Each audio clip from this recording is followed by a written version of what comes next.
কষ্টের পরেই আছে সুখ। কষ্টের পরেই আছে সুখ। আমাদের জীবনে সুখ বেশি, কষ্ট কম। কয়দিন না খেয়েছিলাম, কয়দিন বিপদে পড়ছি, কয়দিন ডাকাইতে ধরছে, এক মাসের মধ্যে অসুস্থ থাকি কয়দিন আর সুস্থ থাকি কয়দিন, এটা হিসাব করে না। অসুস্থ যে ছিল খালি এটা খেয়াল রাখে, আছে না নাই? তার মানে ইন্না মাআল উসরি ইউসরা, দুঃখের পরে আছে সুখ, মোটিভেশন। প্রাণটা আবার উদ্বেলিত হয়ে ওঠে। তাই তো আসলে তো দুঃখের পরে সুখ। এজন্য কষ্ট যখন পাবেন, অসুস্থ যখন হবেন, ওইখানেও আনন্দ করবেন, কারণ সামনে আরাম আসতেছে। সুবহানাল্লাহ পড়েন। মুমিনের হারাবার কিছু নাই, দুঃখ পাওয়ার কিছু নাই। মুমিন অসুস্থ হলে অসুস্থতার মাধ্যমে, তার রোগের মাধ্যমে তার গুনাহ ঝরে যায়, সে আল্লাহর কাছে প্রিয় হয়ে ওঠে। তা আমাদেরকে কেউ হারাইতে পারে? কথা বলেন, আমাদের কেউ ভয় দেখাইতে পারে? মোটিভেশনাল সূরা, সূরাতুল ইনশিরাহ আর সূরাতুদ দুহা। এখানে অনেক হিউজ মোটিভেশন আছে। যারা হতাশ, যাদের জীবন ভাল লাগে না, মরে যেতে মনে চায়, গার্লফ্রেন্ড গালি দিছে, আছে না নাই? আবার বয়ফ্রেন্ড গার্লফ্রেন্ডের গালি দিছে, এ ওড়না পেঁচায়া ফ্যানের মধ্যে ঝুলে আত্মহত্যা করে। কত বড় পাগল! তুই মরলি কেন? গালি দিছে তো কি হয়েছে? হ্যাঁ, বুঝতে চায় না, হতাশ হয়ে যায়। আর বয়স কম তো, ইচড়ে পাকা, অল্পতে কাবু হয়ে যায়। এই সূরাগুলো পড়ে না। এখানে আশার বাণী আছে। আজকে আমি জানি কথা শোনাবো আপনাদেরকে, শুরুতে আগে সংক্ষেপে বলে দিই। এই সূরার মূল কথা হচ্ছে, মানে সেন্ট্রাল থিম বা সাবজেক্ট ম্যাটার সূরাতুদ দুহার কেন্দ্রীয় আলোচ্য বিষয় হচ্ছে নিরাশ হবেন না, হতাশ হবেন না, হাল ছাড়বেন না, ভরসা রাখবেন কার উপর? হতাশ হওয়া যাবে না, নিরাশ হওয়া যাবে না, হাল ছাড়া যাবে না, ভরসা রাখতে হবে একজনের উপর। চিৎকার করে বলেন, তিনি কে? হতাশ যারা, ফ্রাস্ট্রেটেড, আপসেট পিপল, তাদের জন্য, হতাশ ব্যক্তিদের জন্য এই সূরাটা একটা আলোক বর্তিকা, একটা আলোর মশাল। এই সূরাটা পড়লেই হতাশ ব্যক্তিরা মনে শান্তি পায়, আশা ফিরে পায়, দিক ফিরে পায়, ঠিক কিনা? এই সূরাটা নাজিল হওয়ার একটা ব্যাকগ্রাউন্ড আছে, শুনবেন। বিষ্ণু ঈসা ইসলামের কাছে যখন ওহী নাজিল হতে শুরু করলো, বিষ্ণু ঈসা ইসলাম ওহীর কথাগুলো পৌঁছে দিতে লাগলেন। যাই নাজিল হতো বিষ্ণুনবী পৌঁছে দিতেন। বিশ্বনবী সাহাবাদের কাছে শেয়ার করে দিতেন, যেটাই নাজিল হতো তিনি পৌঁছে দিতেন, যেটাই। কারণ আল্লাহর আদেশ, ইয়া আইয়ুহার রাসূল বাল্লিগ মা উনজিলা ইলাইক, ও নবী, আপনার কাছে আমি ওহী থেকে যা নাজিল করি সব পৌঁছে দেন, একটাও গোপন করা যাবে? আল্লাহর কাছ থেকে বিশ্বনবী যে সমস্ত মেসেজ, ইনফরমেশন, তথ্য, রেভেলেশন ওহী পেয়েছে, একটাও কি বিশ্বনবী গোপন করেছে? সব প্রকাশ করে গিয়েছে, সব শেয়ার করে গিয়েছে। বিশ্বনবী শেয়ার করতে লাগলেন। সকালে যা নাজিল হয় শেয়ার করেন, দুপুরে নাজিল হয় শেয়ার করেন, রাতে নাজিল হয় শেয়ার করেন, শেয়ার করতে লাগলেন। কিন্তু কি অবাক করা কাণ্ড, হঠাৎ করে এই ওহী আসার ধারাবাহিকতা আল্লাহ বন্ধ করে দিলেন। ওহী আর আসে না, আকাশ থেকে নতুন তথ্য আর নামে না। ঘটনা কি? ওহী আসে না কেন? তথ্য আসে না কেন? জিব্রাইল আসে না কেন? কোন বর্ণনা এসেছে 15 দিন, কোন বর্ণনায় 1 মাস, 3 মাস, এমনকি 6 মাস পর্যন্ত বর্ণনা পাওয়া যায় যে বিশ্বনবীর কাছে 6 মাস ওহী আসে নাই। বিশ্বনবী তো অবাক, ঘটনা কি? ওহী নামে না কেন? আর ওহী না আসলে তো বিশ্বনবী শেয়ার করতে পারে না। এতদিন যা আসতো বলে বেড়াতো, এখন আসেও না, বলতেও পারে না। কাফির মুশরিকরা বিশ্বনবীর গালি দিতে শুরু করলো, মুহাম্মদের রব মুহাম্মদরে ভুইলা গেছে, মুহাম্মদের আল্লাহ মুহাম্মদরে ছেড়ে দিয়েছে। বিশ্বনবীর চাচি আবু লাহাবের স্ত্রী উম্মে জামিল বলতে শুরু করলো, কি মুহাম্মদ, তোমার শয়তানটা তোমার কাছে আসে না? না, শয়তান দ্বারা তিনি জিব্রাইলকে বুঝিয়েছেন যে তোমার জিব্রাইল তোমার কাছে আসে না। এভাবে সবাই গালমন্দ করতে শুরু করলো যে মুহাম্মদের আল্লাহ মুহাম্মদকে ভুলে গিয়েছে। বিষ্ণু ঈসা ইসলাম নিজেও হতাশ হয়ে গেলেন। কি রে, ওহী আসে না কেন? আমার কোনো ভুল হচ্ছে না তো? আমার কোনো অপরাধ হয়ে গেল না তো? আল্লাহ কি আমার উপর অসন্তুষ্ট হয়েছেন? আল্লাহ কি আসলেই আমারে ভুলে গেছেন? আল্লাহ কি আমাকে ত্যাগ করেছেন? তিনি কি আমার উপর রেগে আছেন? আমরাও মাঝে মাঝে এরকম হতাশ হয়ে পড়ি। এরকম হতাশ লোক আছে না নাই? কিরে, আমার দোয়া কবুল হয় না কেন? আল্লাহ আমার ডাকে সাড়া দেয় না কেন? আমার জীবনে এত দুঃখ কেন? আমার জীবনে তো ভালো কিছু হয় না, খালি সব কষ্ট আমার কেন? এরকম আছে না নাই? এরকম হতাশদের জন্য এই সূরাটা একটা আলোকবর্তিকা, মোটিভেশনাল সূরা। আলহামদুলিল্লাহ পড়েন।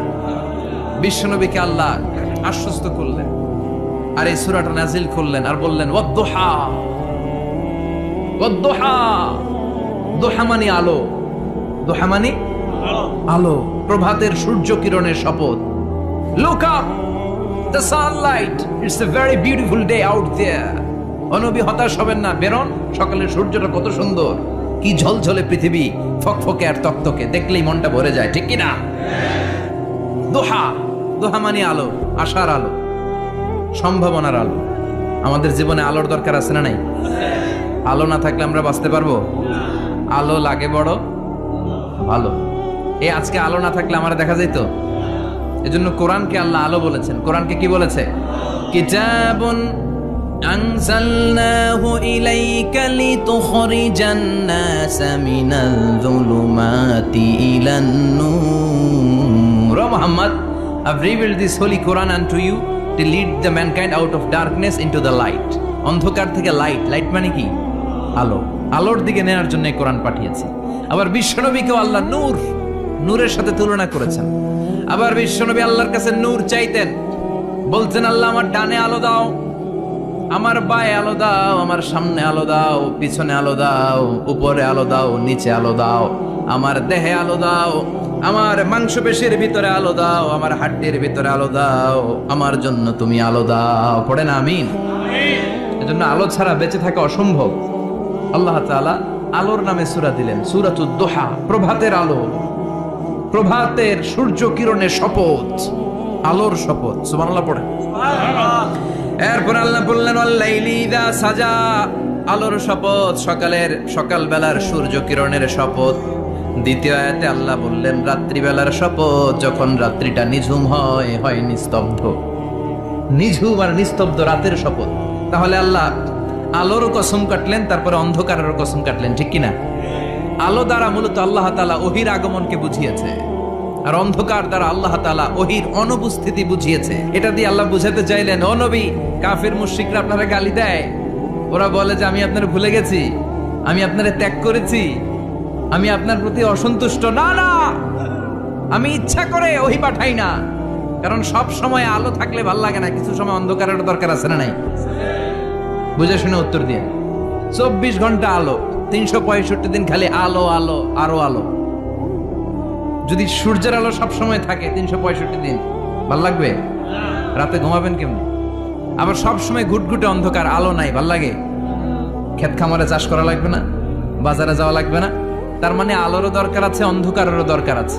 এটা দিয়ে আল্লাহ বুঝাতে চাইলেন, নবী, ওহী নাজিল করা যেমনি দরকার আছে, মাঝে মাঝে ওহী বন্ধ রাখা আপনারে বিশ্রাম দেওয়ারও দরকার আছে। চিৎকার করে পড়েন আল্লাহু আকবার।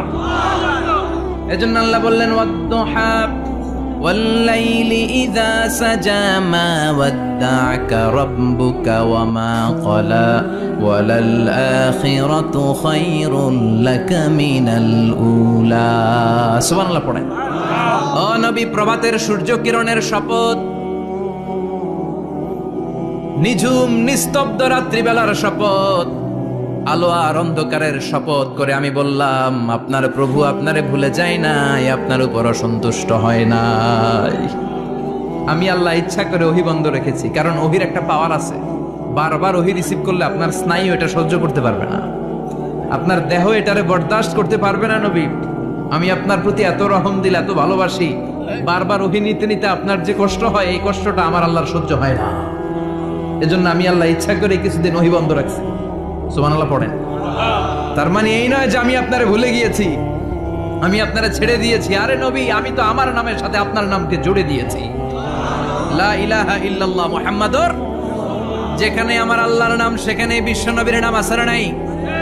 আযান যখন দেই আল্লাহু আকবারের পরে বিশ্ব নবীর নাম আছে না নাই? একামতে আছে না নাই? আবার আল্লাহর জন্য যখন সালাত আদায় করি, শেষ বৈঠকে বিশ্ব নবীর উপর দুরূদ আছে না নাই? রাফা'না লাকা যিকরাক। ও নবী, আপনার নামকে আমি অনেক উপরে তুলে ধরেছি। আমার নাম যেখানে, আপনার নাম ওইখানে। গোটা বিশ্বব্যাপী আপনার নাম ছড়ায় যাবে। ওরা আপনারে গালি দেয় কবি বলে, ওরা গালি দেয় গণক বলে, ওরা বলে আপনি আফতার, লেস কাটা। আসলে যারা আপনারে গালি দেয় ওরাই লেস কাটা। ওরা আপনারে বলে আপনি নির্বংশ, আপনার ছেলেগুলো বেঁচে নাই, মেয়ে বেঁচে আছে, আপনার নাম নেয়ার কেউ থাকবে না। ওই আবু জাহেল, উতবা, সাইবা, ওদের নাম নেয়ার কেউ থাকবে না। আপনি লেসকাটা নন, আপনি নির্বংশ নন। ইন্না শানিয়াকা, চিল্লায় বলেন ইন্না শানিয়াকা। যারা আপনারা গালি দেয়, যারা আপনারা নিয়ে কটু কথা বলে ওরাই লেস কাটা, কটু কথা বলে ওরাই লেস কাটা, ওরাই নির্বংশ, ওদের বংশকে আমি আল্লাহই নির্বংশ করে ছাড়ি। চিল্লায় বলেন ঠিক কিনা? ও নবী, মা ওয়াদ্দাআকা রাব্বুকা ওয়া মা ক্বালা, আপনার রব আপনারে পরিত্যাগ করে নাই, আপনারে ভুলে যায় নাই, আপনারে ছেড়ে দেয় নাই। আপনার রব ইচ্ছা করেই ওহী নাজিল বন্ধ করে রেখেছে। আমি ইচ্ছা করেই আপনারে প্রেসার দিতে চাই নাই গো নবী, কারণ ওহী রিসিভ করা অনেক কঠিন। এটা আস্তে আস্তে আপনি অভ্যস্ত হবেন। সুবহানাল্লাহ পড়েন। ওহীর একটা পাওয়ার আছে না নাই? আমরা তো কি মজায় মজায় কোরআন পাইছি। এই যে কি সুন্দর কোরআন নিয়ে বসে পড়ি, তাফসীর করি, কি মজার কোরআন। আহা, এই কোরআনটা রিসিভ করতে যে বিশ্বনবীর কত কষ্ট হয়েছে। এই কোরআনকে আল্লাহ বলেছেন এটা কাউলান সাকিলা, very heavy and weighty word, এটা অনেক ওজনওয়ালা কথা। ইন্না সানুলকি আলাইকা কাউলান, এটার অনেক ওজন। এই কোরআনটা যদি পাহাড়ের উপরে নাজিল করা হতো, পাহাড়গুলো দুমড়ে মুচড়ে ভেঙে টুকরো টুকরো হয়ে খান খান হয়ে যেত। ঠিক কি না? এত কঠিন বানিয়ে এটা। ও নবী, আমি আলোর সাথে ওহীর মিল ঘটিয়েছি, আলো দিয়ে ওহীকে বুঝিয়েছি। সূর্যের যেমনি কিরণ আছে, তেজ আছে, এই ওহীরও একটা তেজ আছে। এই তেজ, এই কিরণ আপনি সব সময় সহ্য করতে পারবেন না। এজন্য আমি ইচ্ছা করে কিছুদিন ওহী নাজিল করা বন্ধ করে রেখেছি। সুবহানাল্লাহ পড়েন। ইচ্ছে করে আমি নাজিল করি নাই। সব সময় নাজিল হলে আপনার ভাল লাগতো না। বুখারীর বর্ণনা, মা আয়েশা বলতেন শীতের রাতে, কনকনে মাঘ মাসের শীতের রাতে যখন বিশ্বনবীর উপর কোরআনের আয়াত নাজিল হতো, বিশ্বনবী ঘেমে ঘেমে একাকার হয়ে যেতেন। হাত্তা লা ইয়াতাফাসসাদু জাবিনুহু আরাকান, বিশ্বনবীর দাড়ি আর থুতনি বেয়ে ঝরঝর করে পানি পড়তো। আমরা কম্বল গায়ে দিয়ে থাকি আর বিশ্বনবী ঘামে। সুবহানাল্লাহ কইবেন না? এটা কাউলান সাকিলা, অনেক ওজনওয়ালা কথা। আবার বিশ্বনবী যখন ওটের উপরে বসে থাকা অবস্থায় কোরআনের আয়াত নাজিল হতো, ওটের বুকটা মুহূর্তের মধ্যে বালুর মধ্যে, জমিনের মধ্যে লেগে যেত। ঘোড়ায় চড়া অবস্থায় বিশ্বনবীর কাছে যখন কোরআন নাজিল হতো, ঘোড়ার পা গুলো মরুভূমির বালুতে দেবে যেত। মাঝে মাঝে বিশ্বনবী সাহাবাদের রানের উপরে, পায়ের উপরে মাথা দিয়ে শুয়ে পড়তেন, ক্লান্ত শ্রান্ত।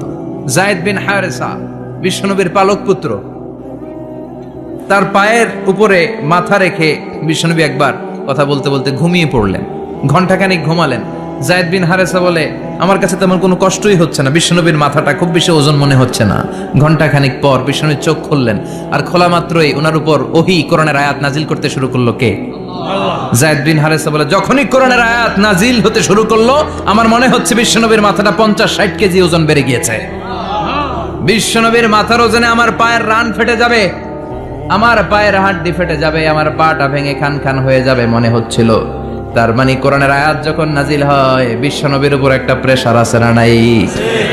এই জন্য আল্লাহ বললেন, নবী আমি আপনার ভুলে যাই নাই। কাফেররা যেমনি আপনারে গালি দেয় যে আমি আপনারে ভুলে গিয়েছি, আপনার উপর আমি অসন্তুষ্ট, নেভার, অসম্ভব। আমি আপনার উপর কখনো অসন্তুষ্ট নই, বরং আমি ইচ্ছা করি আপনার উপর থেকে প্রেসার কমিয়ে দেওয়ার জন্য কয়েকদিন ইচ্ছা করে আপনারে ছুটিতে রাখছি। সুবহানাল্লাহ পড়েন, যাতে করে আবার এনার্জি গায়ে নেওয়ার পরে নতুন করে কোরআনের আয়াত রিসিভ করার জন্য আপনি সক্ষম হন। চিল্লায় পড়তে হবে আল্লাহু আকবার। এজন্য আল্লাহ বললেন, ওয়াদ-দুহা ওয়াল-লাইলি ইযা সাজা মা ওয়াদ্দা'আকা রাব্বুকা ওয়া মা ক্বালা ওয়ালাল আখিরাতু খায়রুল লাকা মিনাল উলা। এরপর আল্লাহ বললেন, নবী ওয়ালাল আখিরাতু খায়রুল লাকা মিনাল উলা, and verily indeed the hereafter is far better for you than this dunya. এই দুনিয়ার চেয়ে আপনার জন্য আখিরাতটা অনেক দামি। খায়রুল লাকা মিনাল উলা, এই দুনিয়ার চেয়ে আখিরাতটা অনেক শ্রেষ্ঠ। এতে আল্লাহ বললেন দুনিয়ার চেয়ে আখিরাত শ্রেষ্ঠ, আর এক আয়াতে আল্লাহ বললেন দুনিয়ার চেয়ে আখিরাত হলো স্থায়ী। ঠিক কি না? বাল তুফিরুনাল হায়াতাদ দুনিয়া ওয়াল আখিরাতু খায়রুন ওয়া আবাকা। তোমরা দুনিয়ার জীবন নিয়ে পাগল পাড়া হয়ে থাকো, আল্লাহ বললেন দুনিয়ার জীবনের চাইতে আখিরাতের জীবন শ্রেষ্ঠ এবং স্থায়ী। ঠিক কি না? কার কথা? দুনিয়া স্থায়ী না আখিরাত স্থায়ী? দুনিয়া শ্রেষ্ঠ না আখিরাত শ্রেষ্ঠ? কিন্তু আমরা কোনটার পেছনে দৌড়াই? খালি দুনিয়া দুনিয়া। দুনিয়া কে মজা লে লো, দুনিয়া তোমারি হ্যায়, কিন্তু জান্নাত কে মজা লে লো, জান্নাত তোমারি হ্যায়, ওইটা কয় না? আছে না নাই? দুনিয়ার পেছনে পাগল হয়ে আমরা পড়ে থাকি। এই দুনিয়ার জীবনটা একটা মায়াজাল, এটা একটা মরিচিকা। এই মরিচিকা এই ধোঁকা, এই লালসা আর এই মায়াজালের পেছনে আমরা ছুটছি। ছুটতে ছুটতে হুট করে একবার কবরের ভিতরে ঢুকতে হবে। কথা বলেন, তখন আমাদের টনক নড়বে। এজন্য দুনিয়া মুমিনদের জন্য শ্রেষ্ঠ আর স্থায়ী জায়গা নয়। মুমিনের আসল জায়গা হচ্ছে আখেরাত। মুমিনের শান্তি আর কল্যাণের জায়গা হচ্ছে আখেরাত। জান্নাত হচ্ছে মুমিনের শেষ ঠিকানা। চিৎকার করে বলেন ঠিক কিনা? সেটাই বিশ্বনবীরে বললেন, নবী কাফির মুশরিকদের কথা আপনি কান দিবেন না, ওদের কথায় হতাশ হবেন না, নিরাশ হবেন না, হাল ছাড়বেন না, ভরসা রাখবেন কার উপর? কারণ ওয়ালাল আখিরাতু খায়রুল লাকা মিনাল উলা, এই দুনিয়ার জীবন ক্ষণস্থায়ী জীবন, চিরকালীন জীবন হলো আখিরাত। নবীরে কিভাবে আশ্বাস দিতেছে দেখছেন, অ্যাসিউরেন্স করতেছে, কনফার্মেশন। এই সূরাটা যে শান্তির সূরা, মোটিভেশনের সূরা, অনুপ্রেরণার সূরা, ইন্সপাইরেশন যে জায়গায়, প্রতিটা আয়াতে আপনি ইন্সপাইরেশন পাবেন। তো প্রতিটা আয়াতে আপনি উজ্জীবিত হবেন, সজীব হবেন, এনথিউজিয়াস্টিক এন্ড এনার্জেটিক হবেন, আপনি এনার্জি ফিরে পাবেন। আলহামদুলিল্লাহ পড়েন। এরপর বিশ্বনবীর আরো খুশি করার জন্য আল্লাহ বললেন, ওয়ালা সাউফা ইউতিকা রাব্বুকা ফাতারদা, ও নবী অচিরে এমন এমন জিনিস আমি আপনারে দান করব, এগুলো পেয়ে আপনি খুশি হয়ে যাবেন। কে বলে? কারে বলে? শুনতেছেন? বুঝতেছেন? কষ্ট হচ্ছে না তো?